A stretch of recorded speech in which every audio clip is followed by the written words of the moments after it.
The air is thick with the metallic scent of blood, and the electric hum of energy shields as the last gladiator left standing isn't some hulking alien warrior, but a human.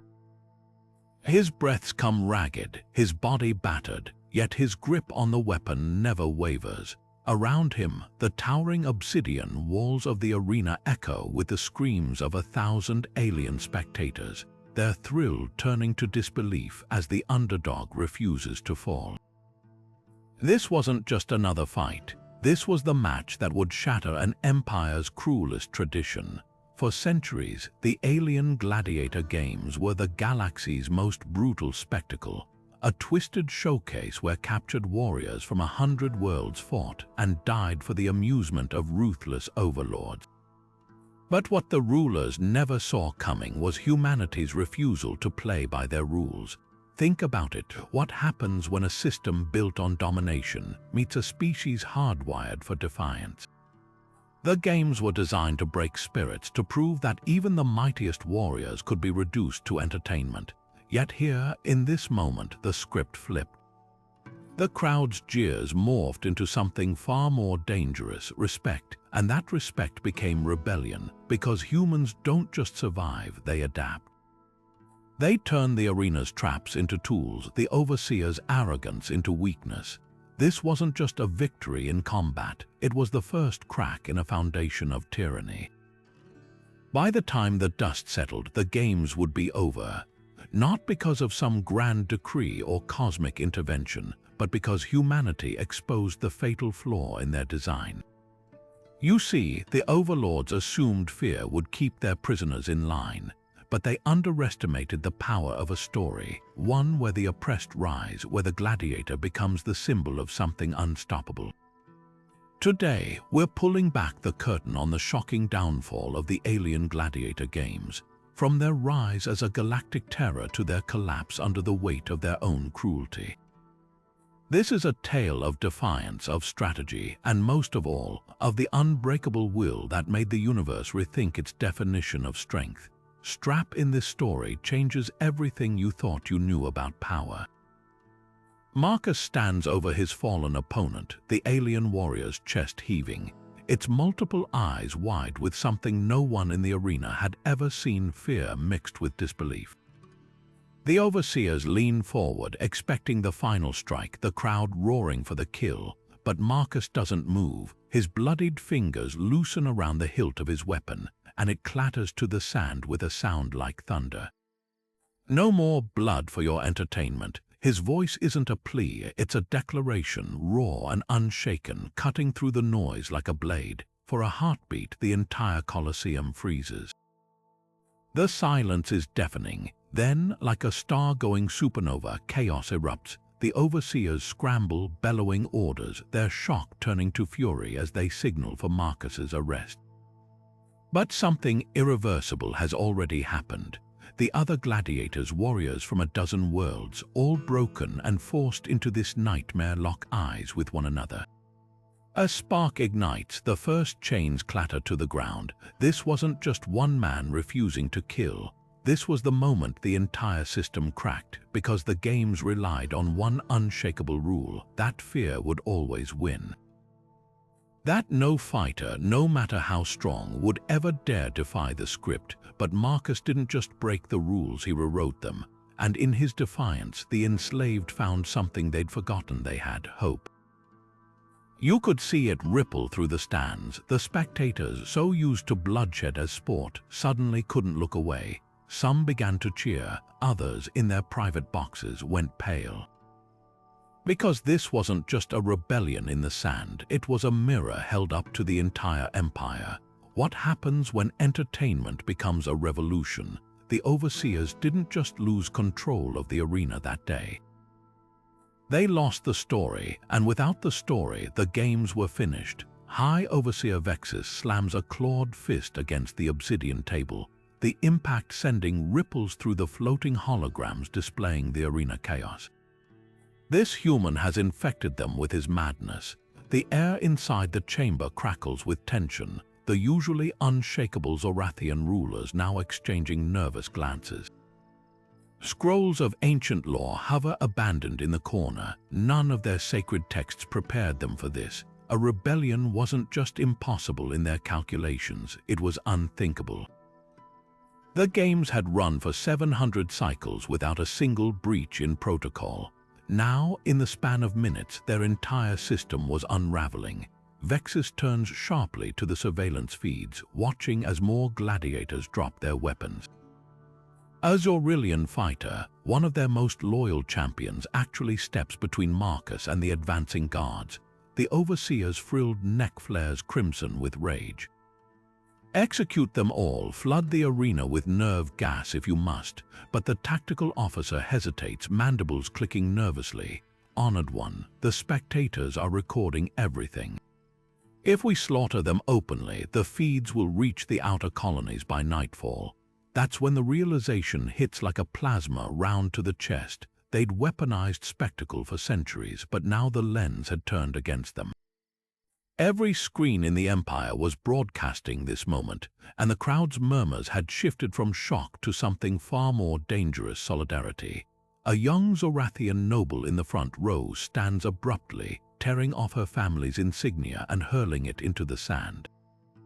The act sends a jolt through the chamber. Vexis watches paralyzed as the symbol of imperial authority bounces harmlessly across the blood-stained ground.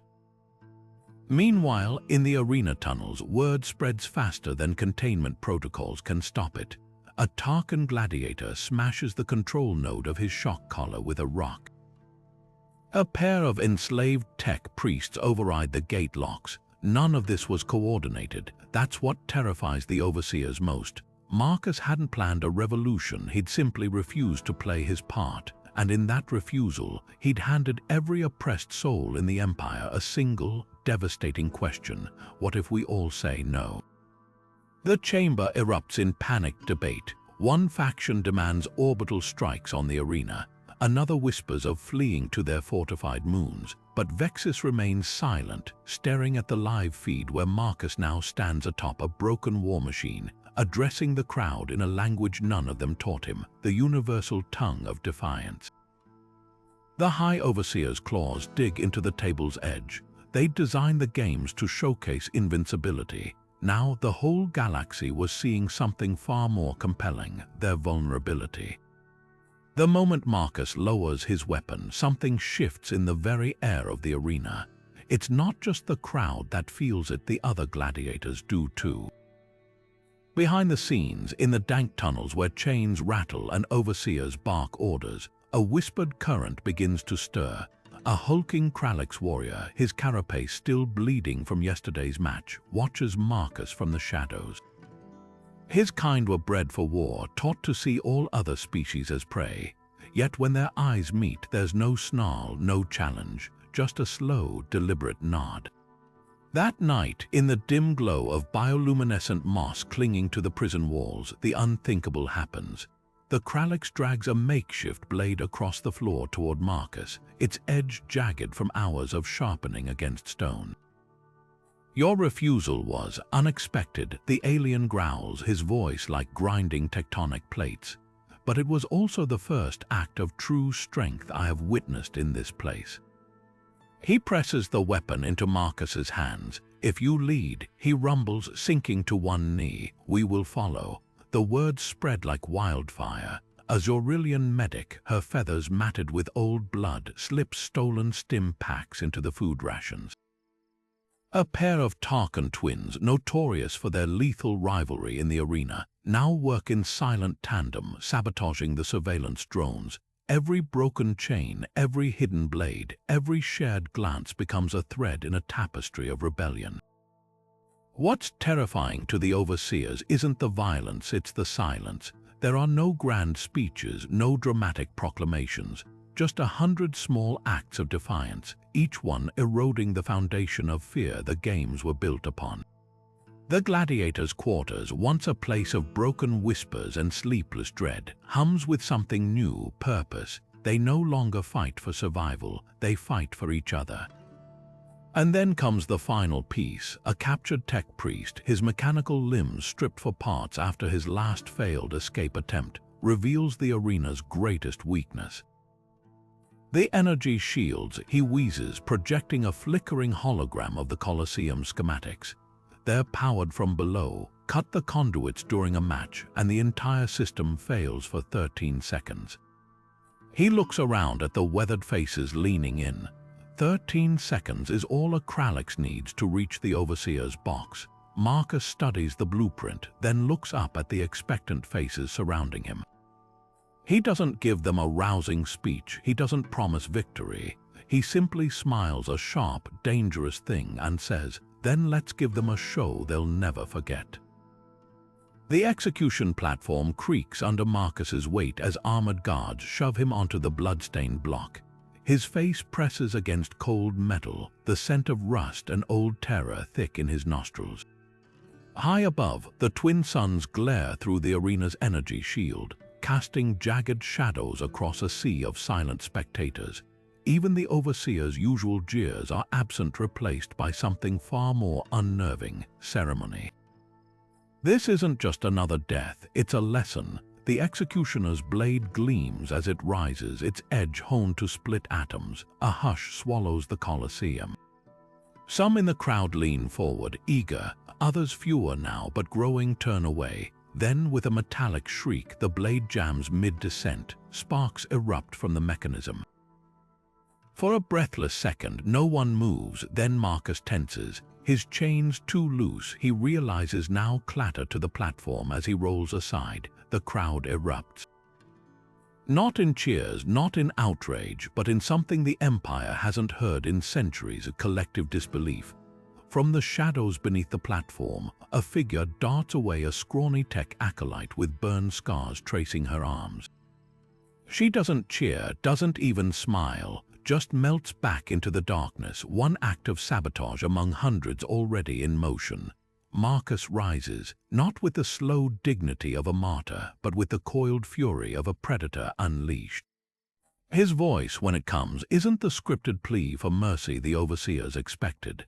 It's a roar that shakes dust from the rafters. Today, we take back our freedom. The words hit like a detonation. In the stands, a Zorathian merchant drops her betting slate. In the noble's box, a young heir reaches instinctively for a weapon he's never used. And down in the tunnels, 100 gladiators who were never supposed to hear those words suddenly move as one. Chaos is too small a word for what follows. The Overseers scramble, barking orders into comms gone suspiciously silent. The energy shield flickers, not from sabotage, but from the sheer volume of transmissions as every spectator in the Colosseum broadcasts the scene live. Marcus doesn't charge the guards, doesn't need to. He simply steps off the platform, and the path clears before him like the tide receding. The Empire's greatest weapon, fear, has just shattered against the one thing they never accounted for: a man who refused to die on schedule. The sand erupts like a living thing as gladiators from a dozen species surge forward as one. Chains meant to bind them become weapons, whipping through the air with vicious precision. A Kralix warrior, his carapace still healing from last week's near-fatal wounds, snaps his restraints like dried twigs and bodily lifts an armored guard off the ground before hurling him into a cluster of shock staff enforcers. The crowd's cheers curdle into screams as the first blood sprays across the observation decks, not from the fighters, but from their captors. High above in the luxury boxes, the Empire's elite recoil as the violence they've paid to witness spills into their sanitized world. A Zorathian matron shrieks as a shattered energy shield panel sends shrapnel skittering across a jeweled gown. Below her, a pack of Tarkan twins, once pitted against each other in every match, now move in terrifying sync, dismantling security drones with scavenged tools. The game's most brutal truth reveals itself in real time. You can't script a rebellion. What happens next isn't chaos, it's calculation. The gladiators don't just attack, they target. Conduits powering the arena's gravity fields are severed. Communication arrays crumple under precisely thrown debris. Even the exits, those gleaming gates reserved for the privileged, slam shut one by one as the tech priests' hacked systems take hold. The Overseer's greatest fear materializes. Their meticulously constructed hierarchy of control wasn't just broken, it was turned against them. Spectators trample each other in the aisles, their manicured claws tearing at silk robes. A merchant prince hurls his betting chits like worthless confetti as he scrambles toward a locked door, but the most damning sight isn't the panic, it's the pockets of stillness. Here and there, alien faces, young nobles, low-tier attendants, even a few off-duty guards stand frozen, watching the revolt with something like awe. One Zorathian hatchling, barely old enough to attend the games, reaches through the bars of a private box and drops a stolen keycard into the sand below. Marcus doesn't see it. He's too busy wrestling a plasma cutter from a fallen enforcer, his hands blistering against the overheated grip. But the act ripples through the arena like a shockwave. Because in that moment, the Empire's grand illusion shatters completely. This was never about gladiators versus gods. This was about every soul who ever doubted the games now realizing they could choose a side. The Overseer's comms explode with panicked reports, sector after sector falling dark, reinforcements ambushed in the tunnels by slaves they thought broken. And worst of all, the feed's every holoscreen in the quadrant still broadcasting, the revolt unfolding live across the Empire. Somewhere in the chaos, a Kralix picks up an abandoned betting slip, tilts his head at the odds printed there, and lets out a sound no one present has ever heard from his species before. Laughter, raw, unstoppable, the sound of a system realizing far too late that it had gambled on fear and lost. The sky above the arena darkens with the shadow of drop ships, their engines thundering like the heartbeat of some colossal beast. High Overseer Vexis leans over the command console, his claws digging into the holographic display as he barks orders to the elite enforcers, faceless warriors clad in armor that drinks in the light. Crush them before the infection spreads. The words slither through gritted teeth, venomous with desperation. But down in the streets, where the battle spills like lava from a ruptured volcano, something unprecedented unfolds. Marcus doesn't flinch as the first enforcer lands, its armored boots cracking the pavement. Around him, Kralix and Zorathians and Tarkans brace, weapons scavenged from the arena's wreckage gleaming in their hands. They think we're just entertainment, Marcus snarls, his voice cutting through the chaos. But today, we become their nightmare. The enforcer lunges only to find its charge met not by panic, but by a Zorathian medic swinging a severed power conduit like a whip. Electricity arcs through the air, and for the first time in living memory, an elite enforcer stumbles. The city itself seems to hold its breath. Towers of obsidian glass, built on the backs of conquered worlds, tremble as the fight surges through market squares and over bridges.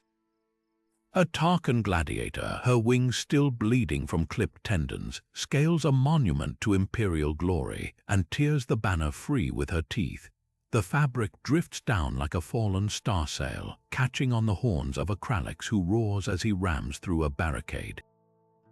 Vexis watches from his hovering command ship, the feed flickering with static.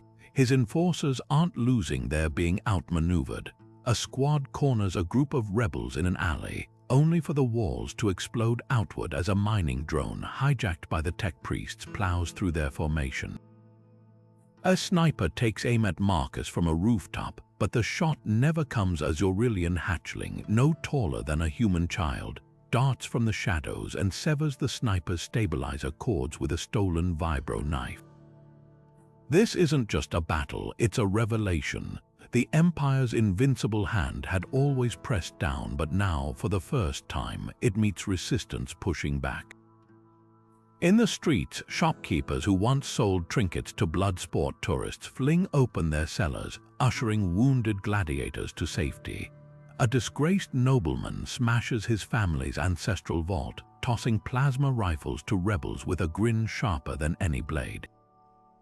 And then, the unthinkable, a Zorathian warship summoned to glass the district hesitates. Its captain, a decorated veteran of 100 pacification campaigns, stares at the feed from the surface. Not at the enforcers, not at the crumbling monuments, but at the faces in the crowd. His own daughter stands among them, her scholar's robe spattered with mud as she drags a wounded gladiator from the crossfire.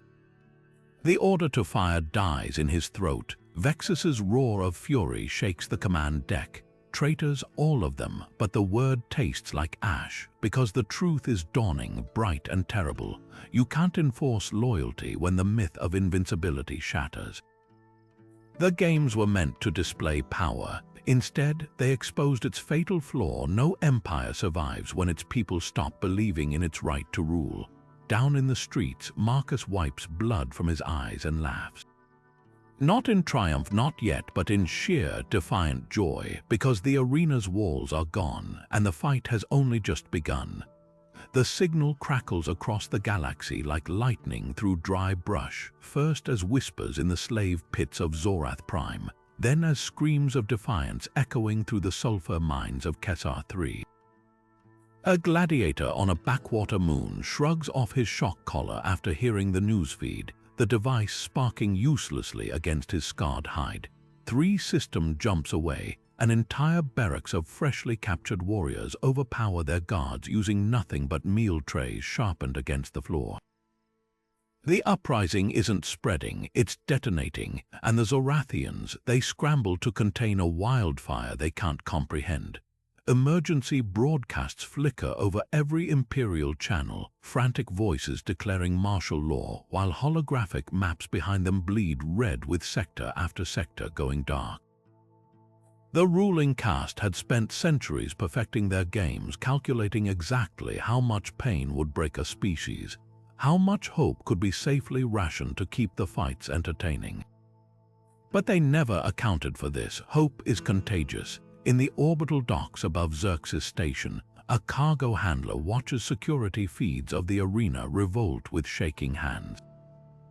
His daughter, sent to the pits last season for stealing Imperial rations, is down there somewhere. The loading drone in his grip suddenly feels heavier.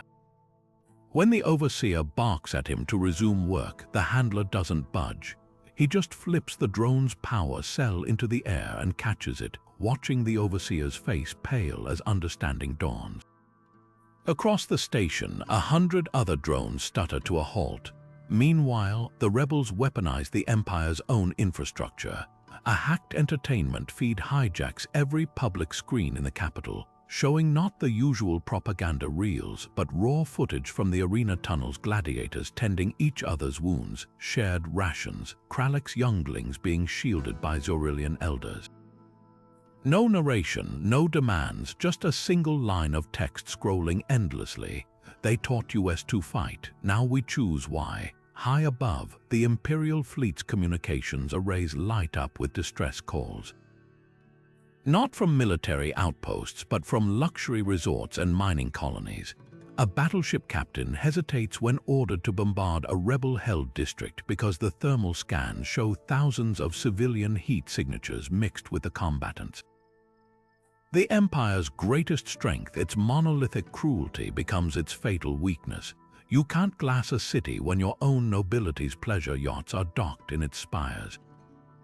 And in the darkest corner of the galaxy, where the Empire buried its most irredeemable prisoners, something stirs.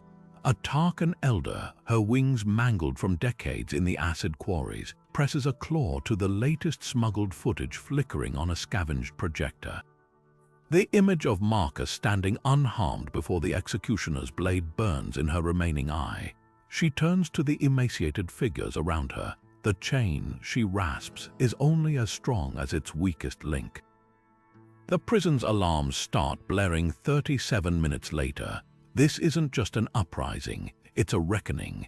The games were meant to showcase invincibility, but the moment one gladiator refused to die on command, the entire galaxy remembered a truth the Empire had tried to erase. Tyrants don't fall to armies. They fall to ideas, and nothing spreads faster than the idea that freedom is possible. The command deck of the Zorathian flagship Eternal Reign should be silent at this hour, its crew moving like ghosts through the dim blue glow of tactical displays. But tonight, the air thrums with tension so thick it could choke a starsail serpent. Commander Valtrix stands motionless before the central holomap, watching crimson dots bloom across the galaxy, each one a rebellion, a defiance, a spark in what should have been an unbreakable empire. His claws hover over the console, trembling not from fear, but from the weight of a decision centuries in the making. When he rips his insignia from his chest and crushes it in his fist, the sound echoes like a detonation. The junior officers freeze, the holographic battle plans flicker, even the ever-present hum of the ship's engine seems to pause. The game's Valtrix growls were never about strength. His voice is raw, stripped of its usual aristocratic polish. They were about fear, fear that if we ever stopped watching each other suffer, we might realize who our real enemy was.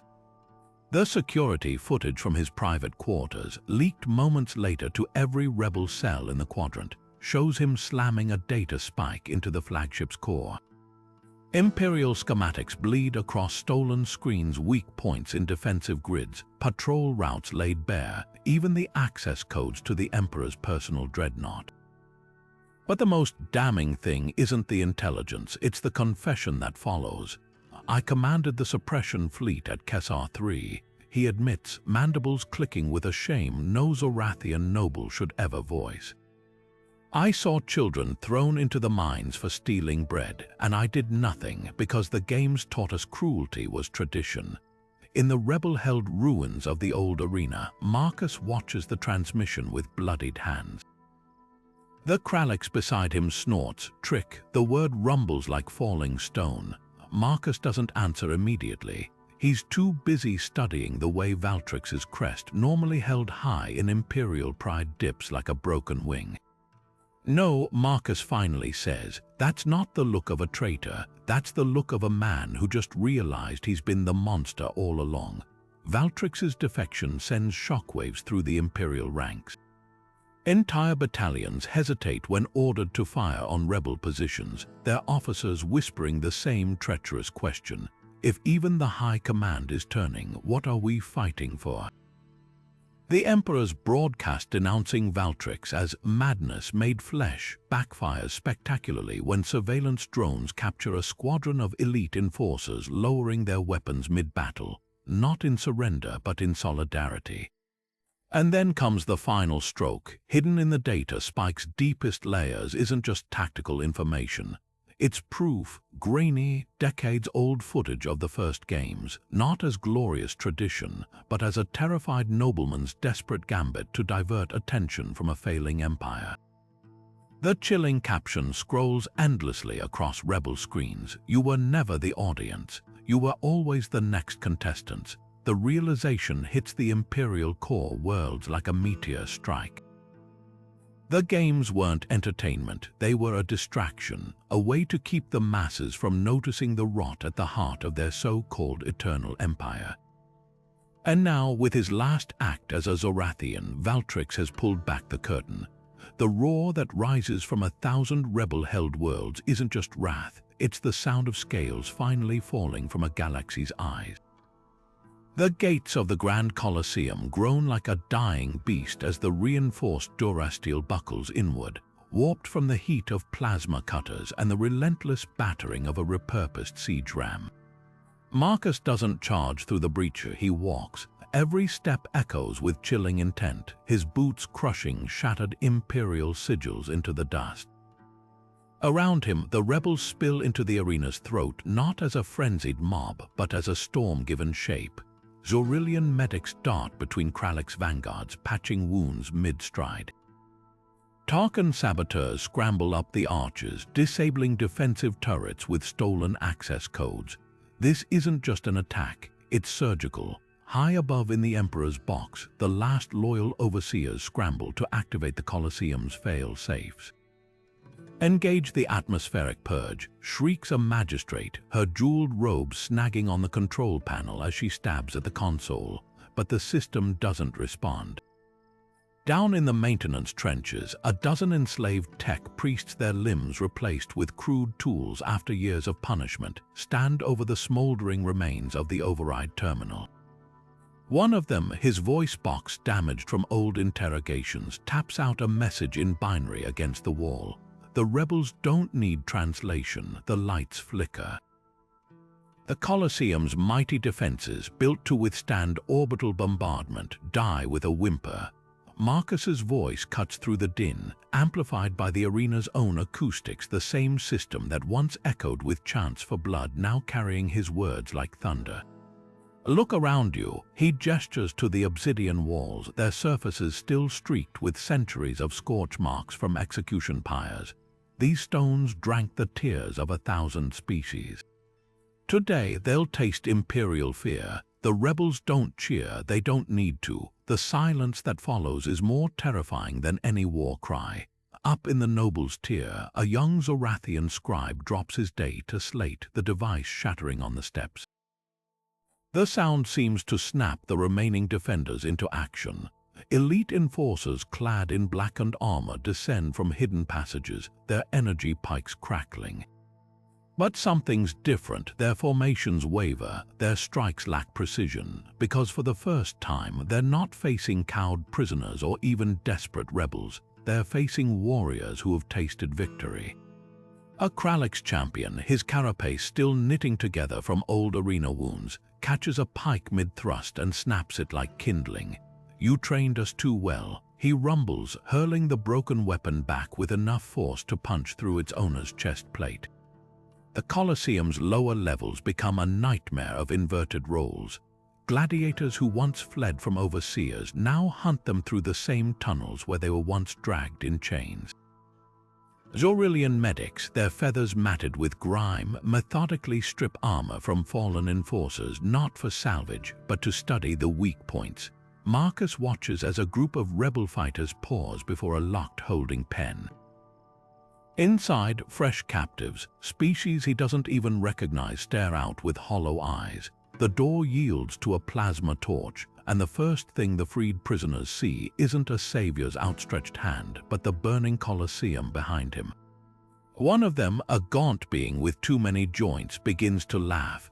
It's a sound like breaking glass, and then the sky splits open. Not from orbital strikes, not from Imperial reinforcements, but from the colossal holographic projectors embedded in the Colosseum's spires. The same screens that once displayed odds and execution warrants now flicker to life with a stolen Imperial transmission. Emperor Xerxes himself, his scales dull with panic, barks orders to purge the capital's data cores. The feed cuts mid-sentence as rebel slicers hijack the signal, replacing it with a single looping image. The Colosseum's main gate, its shattered remains still smoking, the rebels pouring through like a flood. The caption beneath needs no translation in any language. The games are over. Somewhere in the chaos, a Zorathian hatchling picks up a fallen betting chip, her tiny claws turning it over in the light. With a child's unerring instinct for symbolism, she flings it into the nearest fire. The Empire built its throne on the bones of gladiators. Now those bones rise. High Overseer Vexis's throne room, once a monument to her unshakable authority, now feels like a cage. The obsidian walls that once amplified her every command now trap the scent of ionized panic, the static from shattered comms units hanging thick in the air. Her claws scrape against the armrests of the command throne as Marcus steps through the ruined doors, his borrowed plasma rifle humming with barely contained energy. The rebels behind him don't rush in, they don't need to. The way they fan out, sealing every exit without a word, is more terrifying than any battle cry. "You cannot win," Vexis hisses, her frilled neck flared crimson, the bioluminescent patterns along her skin flickering erratically with suppressed fury. "The Empire has survived rebellions before. We will grind your bones into the dust of this arena and build anew." Her voice cracks on the last word, betraying the lie even as she speaks it. The feeds playing on the shattered viewscreens behind her tell the real story. Footage of Imperial ships surrendering mid-battle, of colonies burning their tribute manifests in open squares. Marcus doesn't flinch, doesn't even raise his voice. "Funny," he says, tapping the rifle's power cell with one bloodied finger. That's exactly what your arena was supposed to do to us. He gestures to the nearest screen where a Zorathian medic is stitching up a wounded Kralix in the ruins of the Imperial barracks. But you made one mistake. You taught us how to break things. Vexis lunges, her ceremonial blade flashing from its sheath. A last desperate play. The shot that takes her between the eyes isn't from Marcus's rifle. It's from the side where a scarred Tarkan gladiator stands with a smoking pistol, her wings still bearing the ragged marks of old shock collar burns. For Kesar 3, she whispers, lowering the weapon as Vexis's body crumples to the dais. The silence that follows isn't just absence of sound, it's the sound of a universe holding its breath. Somewhere in the depths of the Colosseum, a power conduit explodes, sending a shower of sparks cascading through the shattered skylights. They catch on the tattered Imperial banners, igniting them one by one like funeral pyres. Marcus doesn't claim the throne, doesn't give a speech. He just turns to the others and says, "Now we rebuild." And in that moment, the arena, the very symbol of the empires, might become something else entirely. Not a monument, not a grave, but a foundation. The retreat isn't orderly, it's a rout. Zorathian dropships lift off in frantic clusters, their engines screeching under the weight of too many fleeing nobles crammed into luxury compartments meant for half their number. Below them, the streets run black with discarded armor as Imperial legions shed their insignia, their once proud banners trampled into the mud by boots that no longer march in time. The Colosseum, that monstrous monument to conquest, stands silent for the first time in centuries, its gates hanging broken like the jaws of a gutted beast. Marcus watches the chaos from the arena's highest tier, his knuckles white around the railing. The others celebrate Kralix warriors roaring as they shatter slave collars against the stones, Zorathian medics singing victory hymns in voices raw from decades of stifled grief. But the humans' eyes stay fixed on the horizon, where the last Imperial cruiser vanishes into the atmosphere like a scrap of shadow fleeing the dawn. "They'll be back," he mutters, too low for anyone to hear. A Kralix claps him on the shoulder, his carapace still streaked with the ash of burning archives. "Let them come," he booms, mandibles clicking with glee. "Next time we'll be the ones with the arena." The laughter that follows is fierce, buoyant, but Marcus doesn't join in. He's already counting the costs. The Empire had ruled for 700 cycles. Crushing its heart won't kill the roots, not when they stretch across 1,000 worlds. Down in the ruins of the armory, a Tarkan tech priest unearths something that chills the laughter in his throat. A holomap of the outer colonies, their names tagged with fresh deployment codes.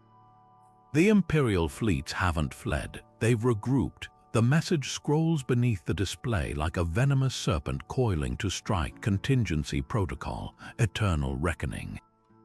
Marcus exhales slowly as the others crowd around the flickering projection. He doesn't need to speak. The truth settles over them like a shroud. This was never about one victory.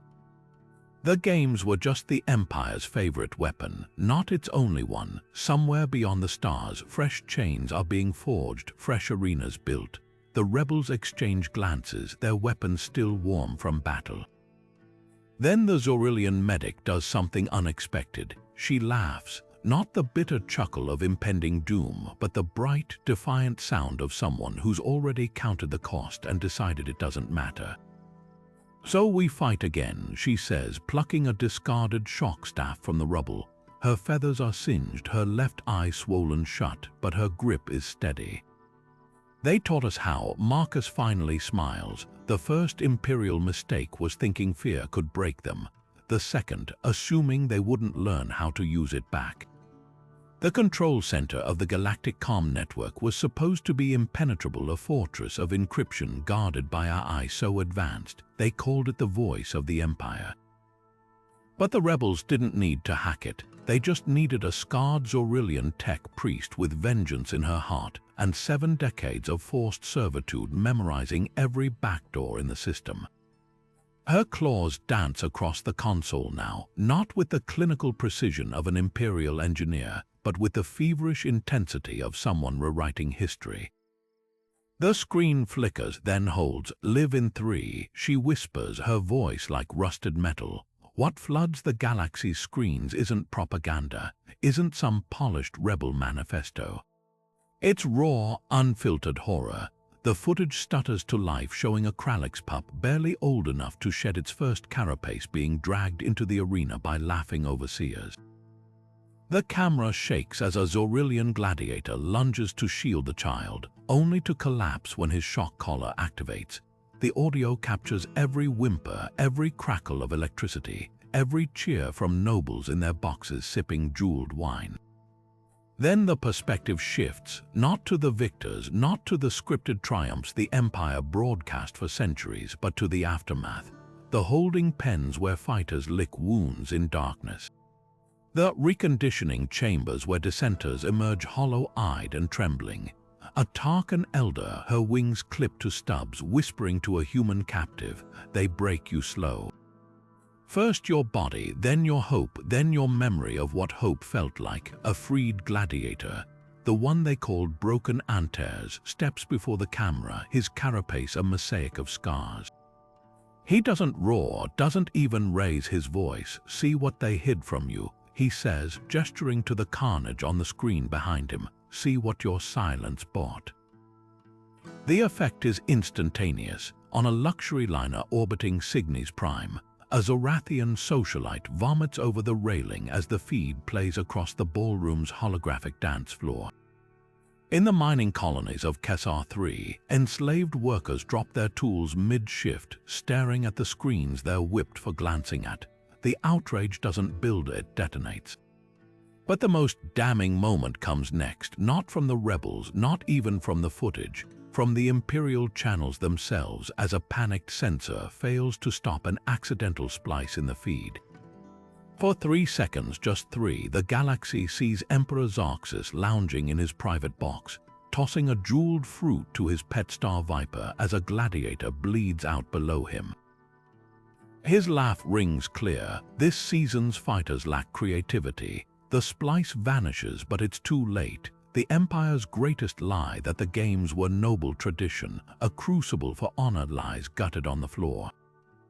Across 1,000 worlds, the same realization takes root. They weren't spectators, they were accomplices, and accomplices, when faced with truth, do one of 2 things: double down or revolt. The first riots begin on Zorath Prime itself, where Imperial citizens burn their betting slips in the streets. The second rebellion starts not with weapons, but with whispers, dockworkers refusing to load warships, engineers losing coordinates for bombardments.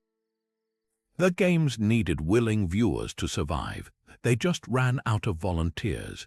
The Zorathian delegation arrives on the Council of Sovereign Planets with their usual fanfare, gleaming shuttle, honor guard in polished armor, banners rippling with the sigil of their ancient house. But the silence that greets them isn't deference, it's ice. The chamber, normally a murmur of diplomatic pleasantries, locks onto them like targeting scanners. The Zorathian ambassador doesn't rise to greet them, doesn't even look up, just taps a claw against the table, activating the holoscreen above. The footage that plays isn't rebel propaganda. It's Imperial, stockpiles of shock collars being shipped to mining colonies, betting ledgers detailing wagers on child gladiators, a High Overseer laughing as he describes the entertainment value of starving fighters. When the Zorathian diplomat finally speaks, his voice cracks on the word misunderstanding. The Kralix delegate, a scarred veteran of the pits, lets out a sound like grinding tectonic plates. Misunderstanding. He flings a data chip onto the table, where it projects a ledger showing 11,000 cycles of tribute paid in flesh. Your empire sold my sister for 3 barrels of star wine. The sanctions hit like meteor strikes, trade routes severed, embassies shuttered. A flotilla of merchant clans, once the Empire's staunchest allies, publicly dumped their Zorathian cargo into the void, the crates of luxury goods spinning away into the dark like funeral offerings. But the real deathblow comes from within. On the Imperial homeworld, the lower castes riot not for freedom but for distance. Shopkeepers whitewash symbols of loyalty from their doors. Young nobles burn their family crests in the streets. Even the priesthood, those eternal pillars of tradition, declare the games an affront to divine order. The Emperor's broadcast is a masterpiece of delusion. Rogue elements, he insists, scales dull with exhaustion, acting outside sanctioned parameters. The screen flickers as rebels hijack the signal, splicing in footage of that same Emperor awarding trophies to arena champions. The contradiction is so blatant, it circles back to grim comedy. On the fringe worlds, where imperial control was always tenuous, governors start defecting en masse, not to the rebels, to obscurity. One abandons his post with nothing but a stolen cargo skiff. Another surrenders to a passing trade envoy, begging for asylum as his own guards turn their weapons on him. The Empire's greatest fear wasn't invasion. It was irrelevance, and then comes the final twist. The Zorathian ambassador, standing before the council, doesn't demand reparations or territory. She requests a single thing: open access to the Imperial archives. "Let the galaxy see everything," she says, her voice soft as a blade sliding home. Not just the horrors, the budgets, the tax ledgers, the names of every citizen who bought tickets. The chamber erupts, not in outrage, in realization, because the games weren't just cruelty, they were commerce, and nothing terrifies a regime more than an audit. The trial chamber smells of polished metal and old fear. Not the animal terror of the arena. This is sharper, colder, the scent of power realizing it's been outmaneuvered. High Overseer Vexis stands shackled on the witness platform, his once gleaming scales dull under the courtroom lights. The bailiff isn't some hulking enforcer, but a wiry Zorathian hatchling barely tall enough to see over the podium. She rolls a holoprojector forward with deliberate slowness, letting the silence stretch until even the journalists in the gallery stop fidgeting. The footage that flickers to life shows no gore, no grand battles, just a ledger. Column after column of names, dates, and figures. Tribute Shipment 47, reads the prosecutor, a former Kralix gladiator missing 2 limbs. 16 Zorathian nestlings classified as small prey class for training exercises. The numbers keep coming: mortality rates, betting pools, maintenance costs for shock collars versus replacement value of slaves. It's the banality that chills the way cruelty had been reduced to supply chain logistics. Vexis's defense is pathetic. Tradition, he croaks, cultural significance. The Zorathian judge, her feathers still showing the stubble of regrowth after years in the acid mines, doesn't even look up from her notes. Tradition, she repeats softly, then taps a control. The screen changes to show Vexis's private journal entries, recovered from his abandoned quarters. Audiences grew bored with standard matches. One entry gloats: "Added nestling hunt doubled profits." A Tarkan elder rises from the plaintiff's bench, her wings trembling not with age but with contained fury. "You misunderstand," she says, her voice like wind through dead leaves. "We're not here to debate guilt, we're here to decide how history remembers you." She gestures to the archivists lining the walls, their recorders humming. "Will you be the monster who fed children to war beasts, or the coward who claimed he was following orders?" Vexis's scales flush crimson, then gray. He understands now, this isn't execution, it's taxonomy. The court isn't just judging crimes, it's crafting the narrative that will define the games for millennia. When the sentence comes, life imprisonment in the very mines he once stocked with slaves, the gallery doesn't cheer. They just start recording. Every holocam, every comm unit, every pupil-dilated memory of the Zorathians in attendance burns the moment into history, not as justice but as receipt. 3 systems away, a former arena bookkeeper watches the live stream and quietly shreds his own ledgers. The trials aren't just punishing the guilty. They're turning the Empire's own obsession with spectacle against it, ensuring no one can ever again pretend the games were anything but industrialized barbarism. By the time the final verdict is read, half the Zorathian merchant fleet has already petitioned to testify. not for leniency, but for the chance to say 5 words into the official record. I was complicit. I'm sorry, the galaxy had seen rebellions before, but this was something new, not vengeance, not even justice, a full accounting. The signing chamber hums with a tension no treaty can fully dispel. Where imperial banners once loomed, the bare stone walls now bear the scars of hastily removed sigils, their outlines still ghostly visible like half-healed wounds. Marcus stands at the central table, his palm pressed to the holographic pact not as a conqueror, but as the first human representative of a coalition no one could have imagined months ago.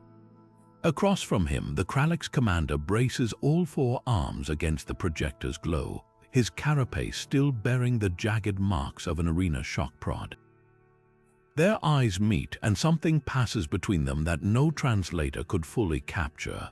The document they're ratifying isn't just a peace accord, it's a reckoning. Clause after clause dismantles the old empire's brutal machinery. Shock collar foundries repurposed for medical tech, gladiator training grounds converted into schools, even the infamous betting syndicates transformed into restitution funds for survivors. But the most radical provision isn't written in legal jargon, it's etched into the ceremony itself. When the Zorathian ambassador steps forward, she doesn't present the traditional ceremonial quill. She holds up a child's drawing, a nestling's rendering of the arena's ruins now overgrown with luminous star vines. "We build from this," she says, her voice trembling only once. Watching from the observation gallery, a Tarkan elder, her wings still too damaged for flight, leans heavily on her cane. Years ago, she'd sworn to tear Zorathian throats out with her bare claws. Today, she weeps openly as a human medic adjusts her neural brace. The medic's hands are gentle, practiced. They've done this before. For all the speeches and holograms, it's these quiet moments that truly rewrite history. Marcus finally breaks the silence with a laugh as the Krallick's commander nearly crushes his hand in the traditional warrior's grip. "Still trying to break me, Antares." The alien's answering snort sends diplomats scrambling back half a step. "You humans," he rumbles, mandibles clicking in what the translators now recognize as amusement, "always mistake alliance for surrender." The tension in the room shatters like glass. Outside the chamber, the rebuilt comm towers broadcast the ceremony live across the quadrant, not just to capitals and colonies, but to the derelict prisons, satellites, and asteroid mines where imperial cruelty once thrived. The footage shows something unprecedented. Former enemies sharing water from the same vessel, Zorathian younglings perched on Krallick's shoulders, even a grizzled human veteran teaching a Tarkan child how to fist bump. It's messy, unscripted, and utterly unrepeatable because this isn't just the end of the games. It's the birth of something far more dangerous to tyrants everywhere, proof that broken chains can forge stronger bonds than unbroken ones ever did. As the pact goes into effect, the cameras catch Marcus whispering 3 words to Antares, words no translation algorithm could ever soften or sanitize. "Now we hunt." The galaxy had expected peace. What it got was something infinitely more volatile: justice with teeth. The flames climb higher than the arena's tallest spire, devouring centuries of carved obsidian like its parchment. Marcus doesn't flinch from the heat. He leans into it, letting the embers sear the last traces of imperial stench from his skin. Behind him, a Krallick's warrior hurls a carved stone head of some long-dead overseer into the inferno, the face blackening mid-arc. "Not just the pits," growls a Tarkan saboteur, her wings silhouetted against the glow as she rigs the underground slurry pumps to overload. "We burn the ledgers." The training manuals, even the damn betting slips. This isn't destruction, it's erasure. The rebels move through the Empire's most sacred sites of suffering with methodical precision. Zorathian medics lace the rubble with bioacids to ensure nothing can be rebuilt. Krallick's berserkers shatter the reinforced gates not with brute force, but by targeting the stress points they memorized during years of captivity. Every act is intimate, personal. The arenas didn't just house fights, they were living things engineered to break souls. Now the rebels returned the favor. A young human, barely old enough to wield a plasma torch, pauses before igniting the last row of prisoner shackles. His hands tremble not from fear, but from the weight of what he's holding. Marcus stops beside him, nodding to the rusted metal. "You know why we're really doing this?" The boy shakes his head. Marcus drags a thumb across the shackle's inner curve, revealing grooves worn deep by generations of desperate fingers. Because these weren't just chains, they were classrooms, and we've graduated. High above, surveillance drones capture the moment the great Colosseum's central arch collapses. The image spreads faster than the fire rebel held, worlds cheering, Imperial remnants staring in mute horror. But the most damning reaction comes from the outer colonies, where former spectators quietly dismantle their private viewing chambers.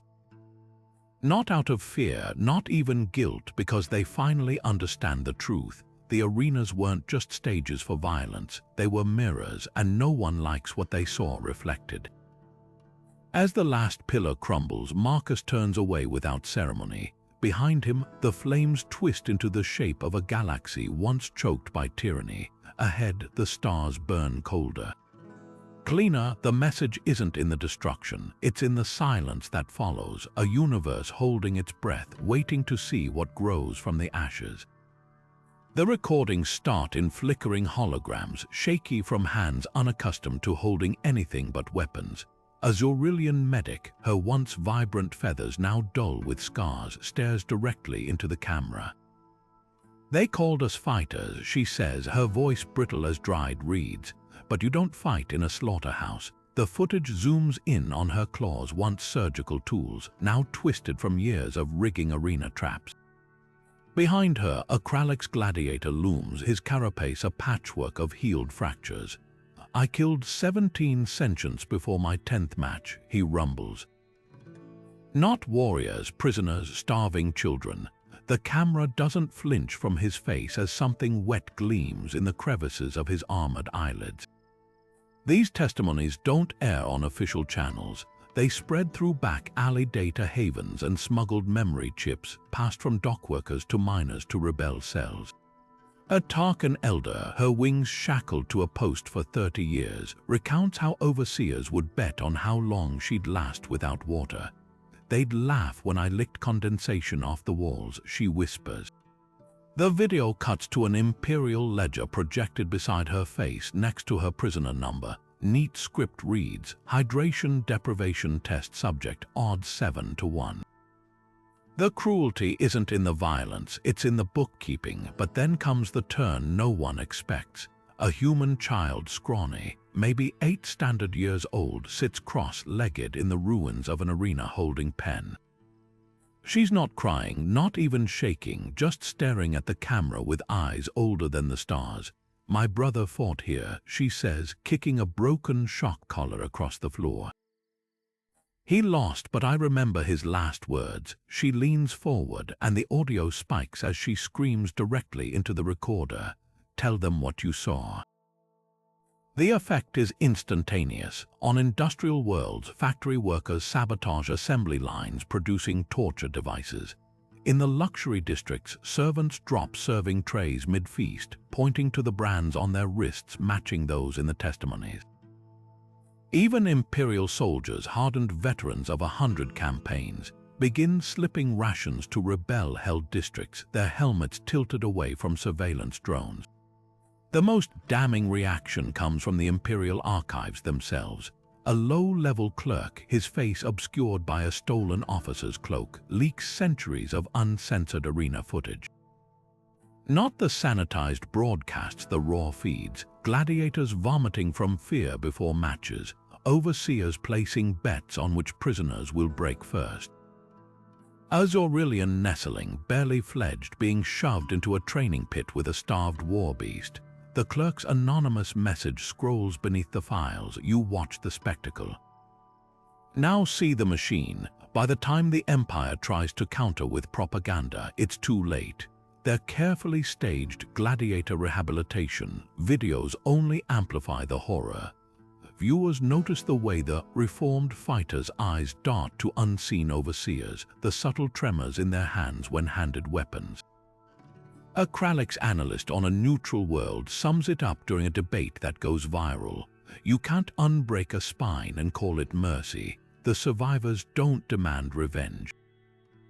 They don't even ask for pity. They simply do the one thing the Empire never anticipated. They remember aloud, and in that remembering they give the galaxy a choice, complicity or consequence. When the first Imperial judge resigns live on air, ripping his insignia off to reveal old shock collar scars beneath his robes, even the staunchest loyalists understand the games didn't just create warriors. They created witnesses, and witnesses, when given a voice, become verdicts. The first cracks appear where the Empire least expects them, not in the slave pits or rebel-held districts, but in the gilded halls of the Imperial Treasury. A junior accountant, her claws shaking as she inputs the latest tribute figures, notices the discrepancy. Entire sectors have stopped paying, not out of rebellion but exhaustion. The numbers tell a story no propaganda can spin. The games didn't just consume lives, they bankrupted worlds. Meanwhile, the capital streets simmer with a new kind of unrest. Zorathian citizens, those who once placed bets from velvet-lined boxes, now hurl stones at patrol drones. Their anger isn't noble, it's personal. Food rationing hit the lower castes first, then crept upward. The same nobles who cheered nestling hunts last season now find their private granaries requisitioned by desperate Imperial guards. Marcus's voice cuts through the chaos like a blade through rotten fruit. His broadcast hijacks every public screen, showing not the battered rebel leader they expected, but a man leaning casually against the Emperor's own communications console. Funny thing about fear, he says, picking up a discarded betting slip with mock curiosity. It only works when people believe you're invincible. Behind him, the smoking ruins of the Grand Colosseum loom like a funeral pyre. The footage that follows isn't rebel propaganda. It's Imperial security feeds leaked by disillusioned guards, High Overseers stuffing gemstones into escape pods. Fleet commanders abandoning posts to protect private estates. The Emperor's own nephew caught mid-transmission, bartering for passage off-world with stolen artifacts. In the orbital docks, a cargo master hesitates when ordered to jettison medical supplies for more weapons. His daughter, a communications officer on the front line, hasn't answered hails in 3 cycles. The crates never make it to the launch bay, and then the final unraveling. A coded transmission slips through the crumbling Imperial network, bouncing from ship to ship until it reaches every conscript in the Empire.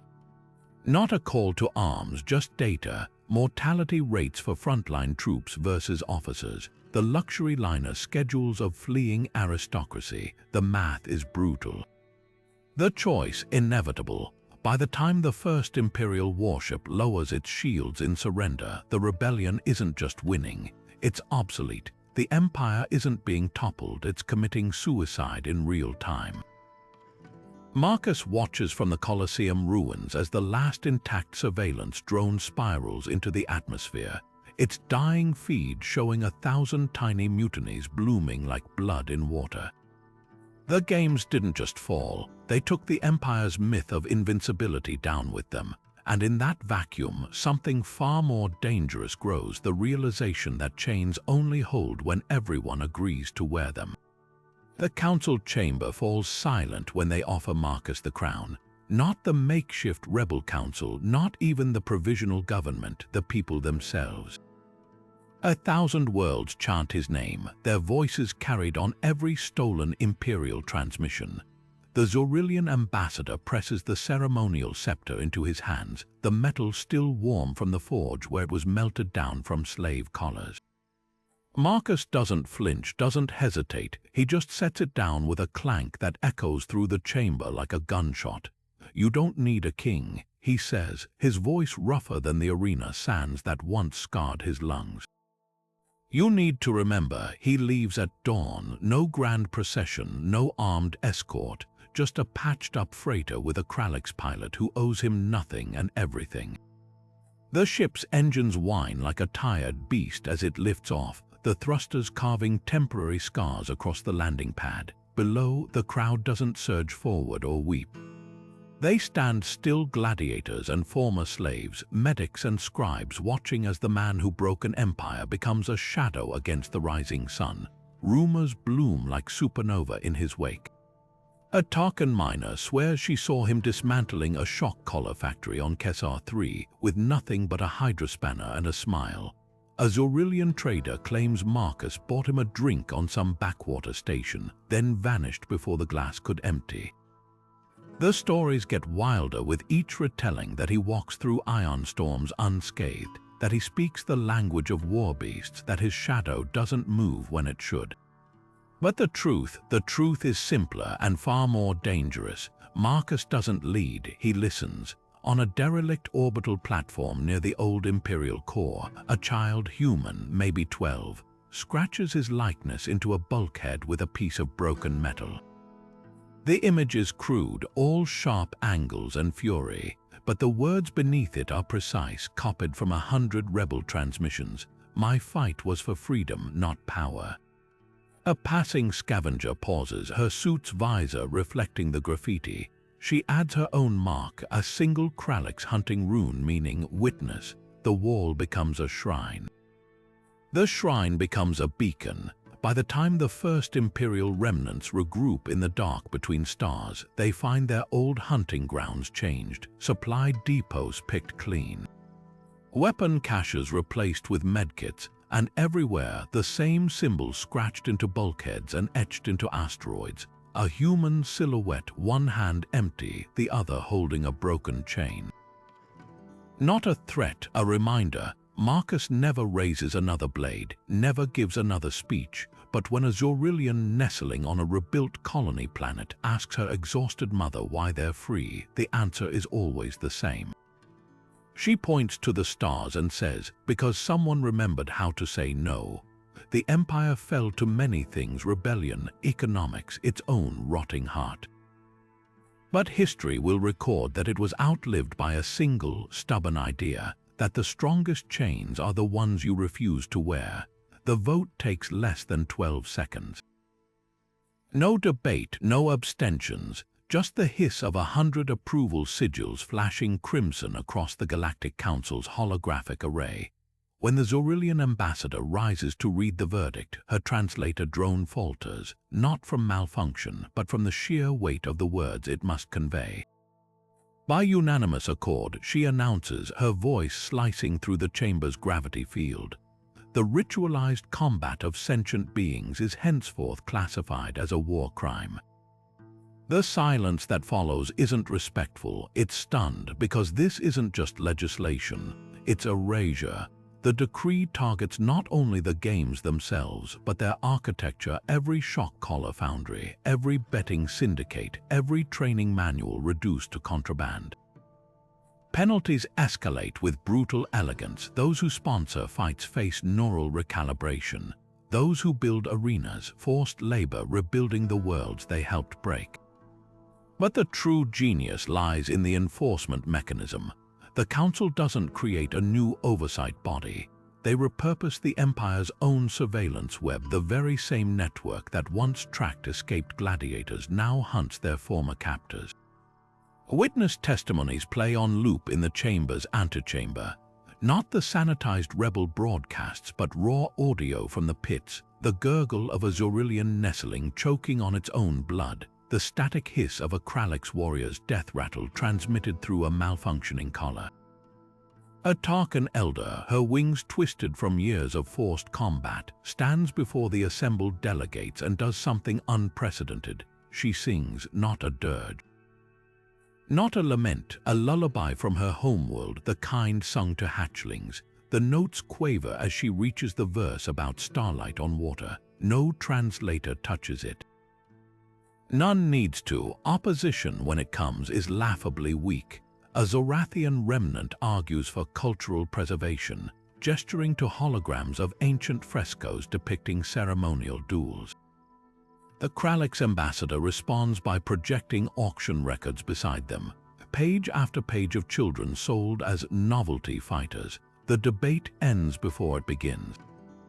What surprises everyone isn't the ban's severity, but its ripple effects. Within hours, 3 corporate conglomerates voluntarily scrapped their combat droid lines. A famed weaponsmith melts down his entire stock of ceremonial blades, reforging them as surgical tools. Even the entertainment feeds shift, replacing violent dramas with archival footage of rebellion medics suturing wounds under fire.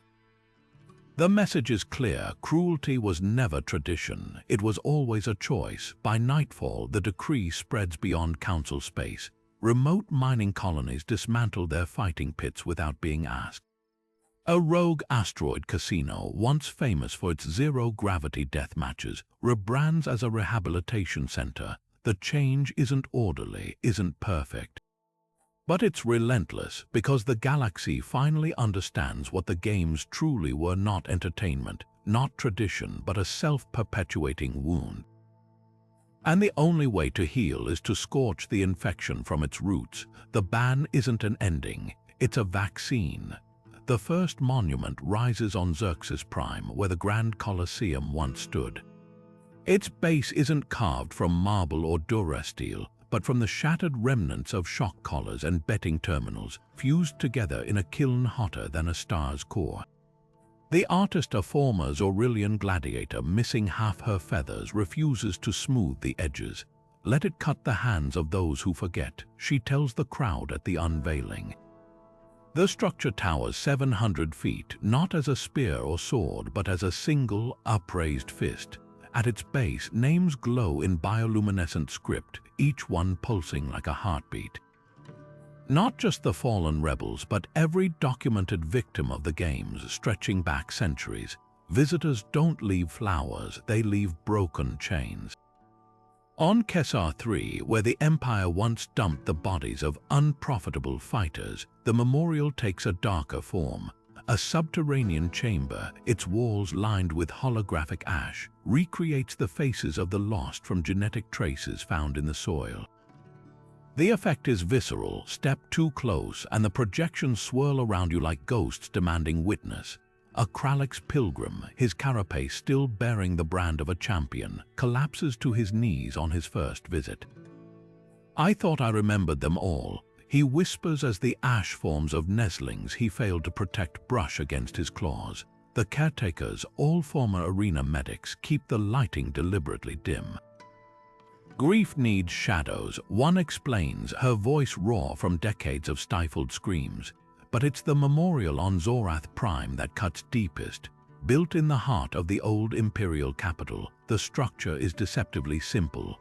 A circular pool of black water, its surface studded with floating candles. Each flame represents a life lost, except the candles never burn out. Zorathian bioengineers splice them with lumen fly DNA, ensuring they regenerate even when doused. The Empire's last surviving overseer visits under heavy guard, his once impeccable scales dull with age. He stares into the water for 3 hours without speaking until his reflection morphs, not by hologram but by some trick of the light, into the face of a Tarkan child he once sentenced to the pits. The guards have to carry him out when his legs give way. Pilgrims come for different reasons. Some seek absolution, like the merchant's daughter, who donated her family's entire fortune to fund the memorials after finding her ancestors' bets scrawled in a ledger next to a child's weight and combat odds. Others come to understand, like the young human scholar who spends weeks interviewing survivors, her hands trembling as she transcribes their stories onto biodegradable parchment that dissolves into the memorial pools so the words return to those they belong to. But most come to remember, every year on the anniversary of the Colosseum's fall, a single Zorathian elder stands at the base of the Xerxes monument and recites the same phrase in 100 languages, her voice amplified across the system.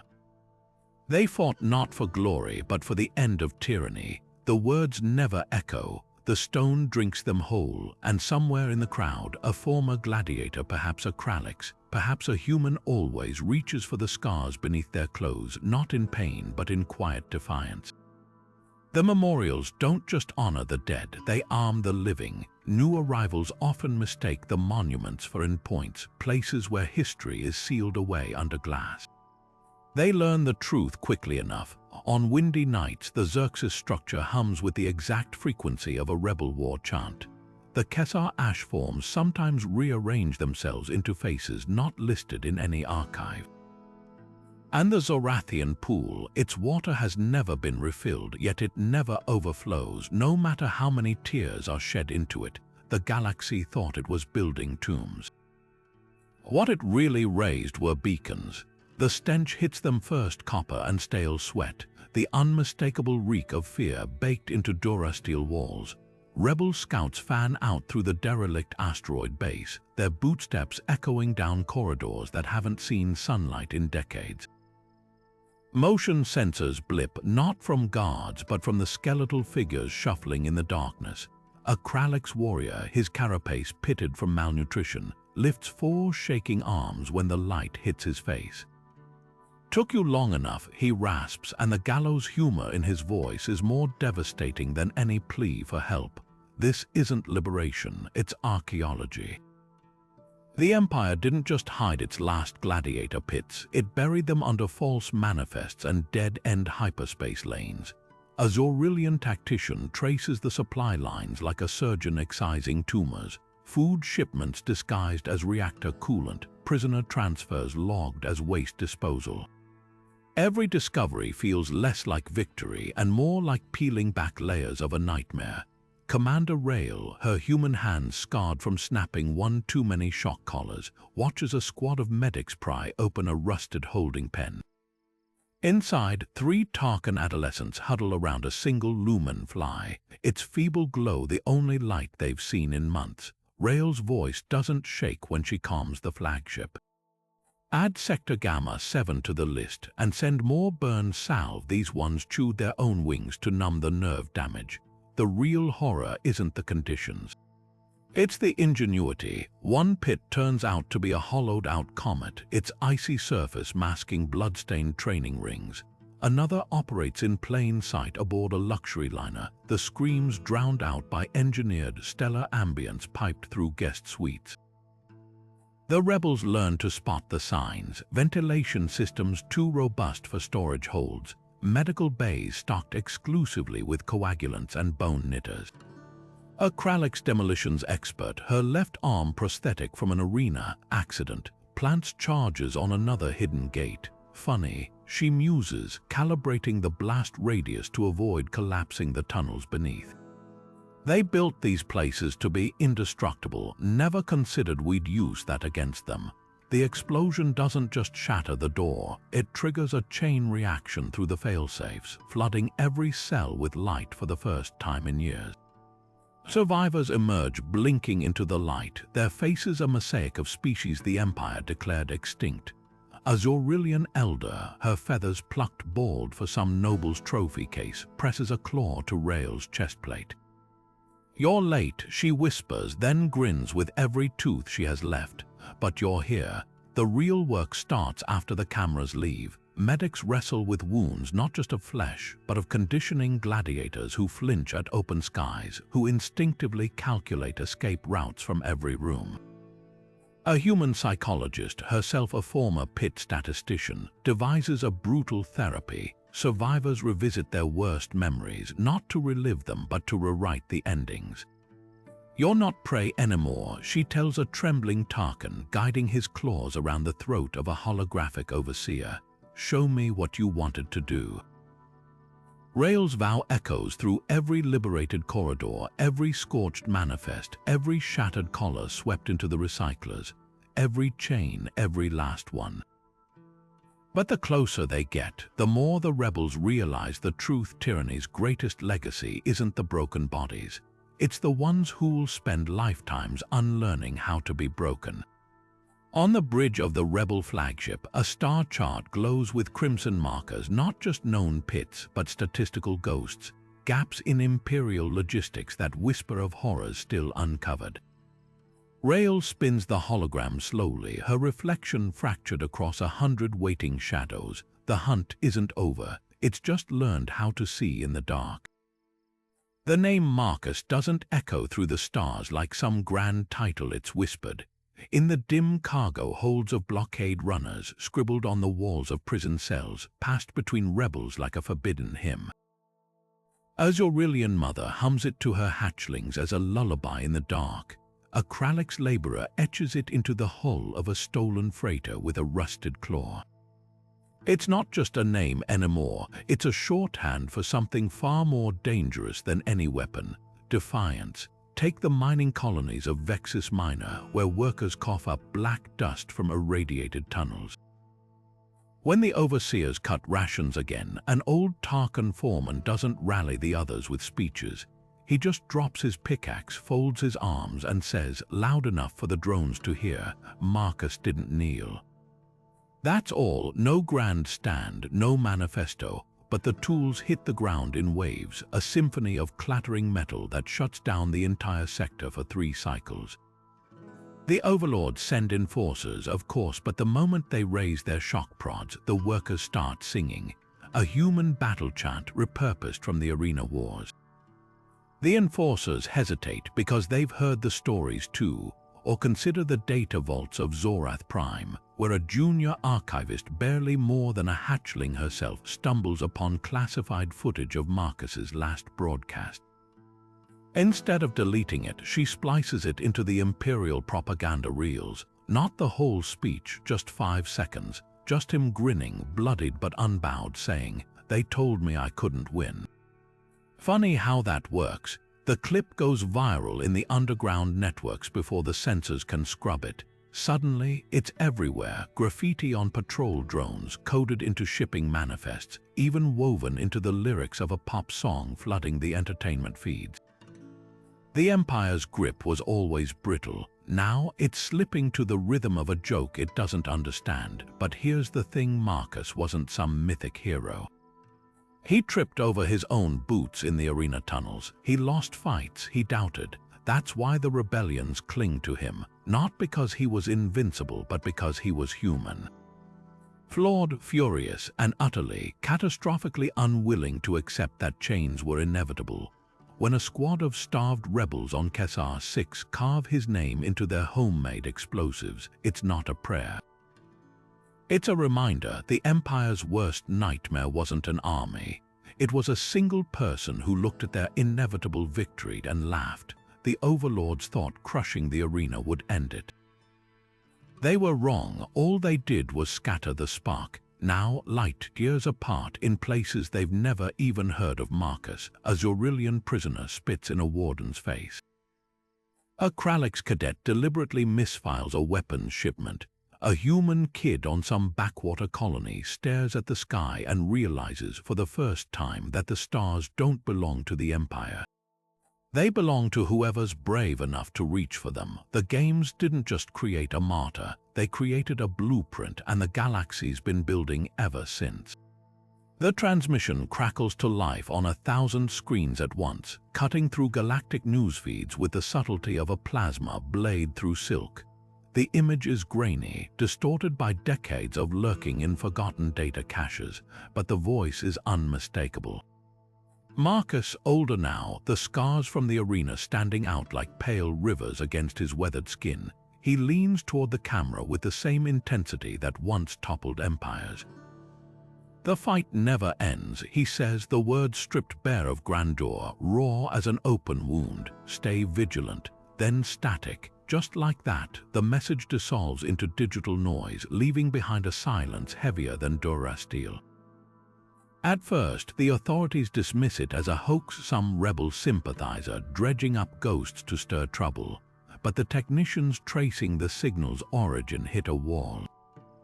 The broadcast didn't come from a single source. It erupted simultaneously from derelict comm towers, smuggler satellites, even the old arena's abandoned PA system, as if the infrastructure itself had been waiting to deliver this one last warning. A Zorathian crypto scholar, her feathers gray with age, pores over the transmission's metadata and finds something that chills her to the bone. the encryption signature matches Marcus's authentic wartime codes. "He didn't send this now," she murmurs to her stunned apprentices. "He sent it then, buried it like a landmine in the systems, timed to detonate when we'd need it most. And oh, how the galaxy needs it, on the rebuilt colonies where glossy propaganda proclaims the rebellion's eternal victory. Workers pause their shifts to pass the message hand to hand like contraband. In the shadowed corridors of the new Senate, politicians who have never known a shock collar's bite flinch when protesters project Marcus's face onto their marble facades. Even the rebels themselves, those grizzled veterans who bled in the pits, feel the old fire reignite. A Kralix gladiator, now a respected farmer, hears the broadcast while tilling his fields. Without a word, he walks to the barn, retrieves the plasma cutter he swore he'd never touch again, and methodically begins cleaning its corroded barrel. The message's genius lies in its ambiguity. Is it a warning, a call to arms, a eulogy for complacency? The factions spin it to suit their needs. Militant cells brand it onto their armor, proof that the Empire's remnants still fester in the dark. Pacifists argue it's metaphorical, a plea to guard against the tyranny lurking in bureaucracy, in apathy, in the slow erosion of memory. A young historian, barely old enough to remember the games, makes a chilling observation. Marcus didn't say who they were fighting. Just that the fight persists. Then the first reports trickle in. A mining guild on the fringe worlds reinstating disciplinary combat for unruly workers. A luxury resort offering authentic gladiator experiences with drugged war beasts and paid performers. Small things easily dismissed until they're not. The parallels slither through the collective consciousness like poison. The games didn't start with colosseums and slave ships. They began with whispers. With compromises, with good people telling themselves cruelty was necessary or worse, entertaining. Marcus's face flickers on screens in classrooms, in bars, in the dim corners of starports where the dispossessed gather. His message isn't just heard, it's felt, a voltage jolting through the spine of a society that mistook survival for victory. The rebels won the war, but the fight was always bigger than empires. It's in the choices we make when no one's watching, in the chains we refuse to see because they're velvet-lined. In the moment we forget that freedom isn't a trophy to display. It's a flame to guard, and somewhere in the dark between stars, if the legends are true, an old soldier smiles. Not because he was right, but because they're listening. The ruins of the Grand Colosseum don't just decay, they teach. Every cracked obsidian pillar, every scorch mark on the sand tells the same lesson in 100 languages: tyranny is fragile. The Zorathians built their games to last millennia, engineered to break the spirit of every species they conquered. Yet here they stand, not as monuments to imperial glory, but as tombstones for arrogance. Look closer, though, and you'll see the real story isn't in the rubble. It's in what grew from it. That Zorathian medic who once stitched wounds in the pits now trains surgeons in a hospital built from arena stones. The Kralix berserker who shattered gates teaches younglings to forge instead of break. Even the betting pits, those festering sores of cruelty, have been repurposed into communal gardens where former enemies trade seeds instead of blows. Marcus's whisper, "never again," wasn't a plea. It was a compass. When smugglers uncover a hidden gladiator ring in the fringe systems, they don't just liberate the prisoners, they broadcast the Overseer's faces galaxy-wide, turning their own surveillance tech against them.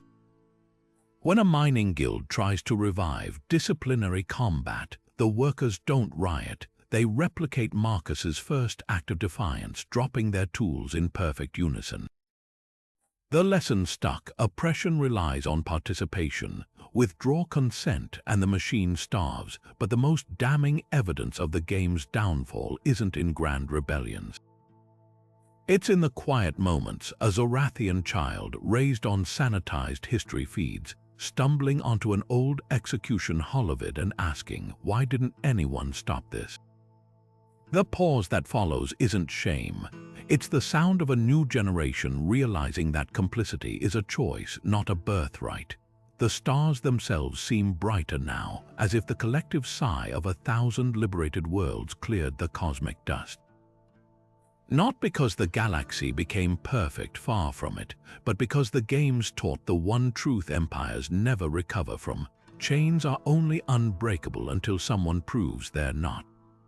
Marcus didn't just topple the Colosseum. He gave the universe a new script, and its closing line echoes in every act of defiance, large or small. Never again isn't a memory. It's a promise, and unlike the games, that's one tradition